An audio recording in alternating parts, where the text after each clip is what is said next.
Salut, c'est le Doc, bienvenue pour une vidéo qui à la base devait être une vidéo unboxing par rapport au colis que j'ai reçu de France de mon ami Hit.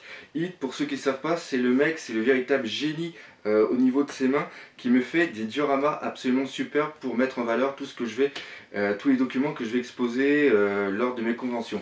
Donc le colis, je l'ai reçu, il y avait 3 dioramas à l'intérieur et vous pouvez voir que le colis était quand même assez volumineux. Donc moi, à la base, je devais ouvrir le colis et dire mon ressenti à chaque fois que je déballais. L'inconvénient, c'est que là ça fait 1 heure que j'étais sur la vidéo puis j'arrivais pas à avancer parce que le colis est super bien emballé, donc le temps de l'ouvrir ça prenait du temps, mais c'est surtout au moment de le déballer, j'avais tellement peur de casser le diorama que je stressais plus que du reste et ça se ressentait dans la vidéo et c'était pas terrible du tout. Donc j'ai décidé de changer tout ça en une série de vidéos où je vais vous présenter les dioramas un par un. Et voilà, donc c'est parti pour la série de vidéos, les dioramas de Hit, avec le premier diorama, celui de Crocodile.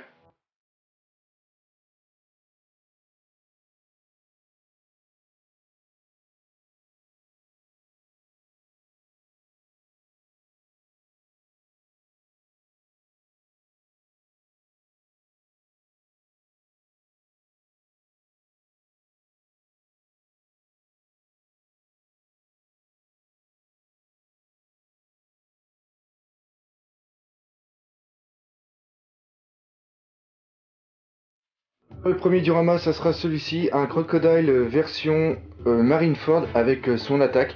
Donc déjà, je ne sais pas si vous reconnaissez la figurine, il s'agit de celle de Banpresto, la sculpture Art, qui était vraiment une figurine vraiment superbe, super dynamique, c'est surtout pour ça que je l'ai choisi. Donc j'ai demandé à mon ami Hit s'il pouvait me faire quelque chose de sympa par rapport à cette figurine et je pense que le résultat est au-delà de mes espérances.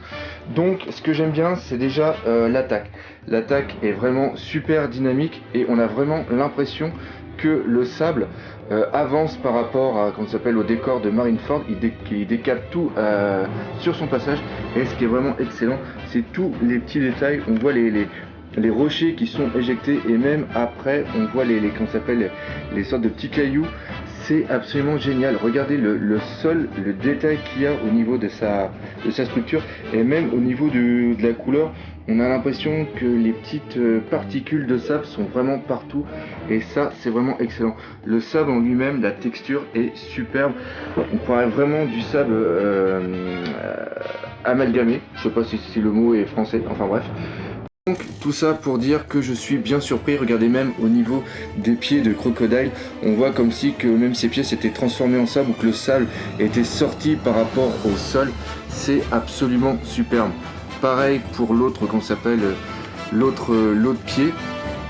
Donc quelque chose que j'adore vraiment. Cette figurine était déjà super à la vache quand on l'exposait avec son socle noir, mais là avec le, comment s'appelle, avec la vague de sable, regardez-moi, c'est absolument magnifique. Regardez, ça envoie vraiment plein la gueule et je vais essayer de faire un petit truc bien sympa. C'est une sorte de petit effet. Donc voilà, vraiment une sculpture, enfin une sculpture, déjà oui, on peut parler de sculpture par rapport au sable et par rapport au sol, mais un diorama vraiment très bien réalisé. Encore une fois, je te remercie Hit pour ce magnifique cadeau. Et pareil, si vous voulez voir ça en vrai et que vous habitez du côté de Québec, et ben tout ça, ça sera sur mon exposition. Donc voilà, ce diorama est une véritable réussite, les détails sont absolument excellents. J'avais eu plusieurs photos de ce diorama, mais le voir en vrai est vraiment quelque chose d'incroyable. Donc je te le dirai jamais assez, mais encore une fois, merci Hit pour le travail que tu as fait. Et pour les autres, on se dit à bientôt pour de nouvelles vidéos. Allez, salut!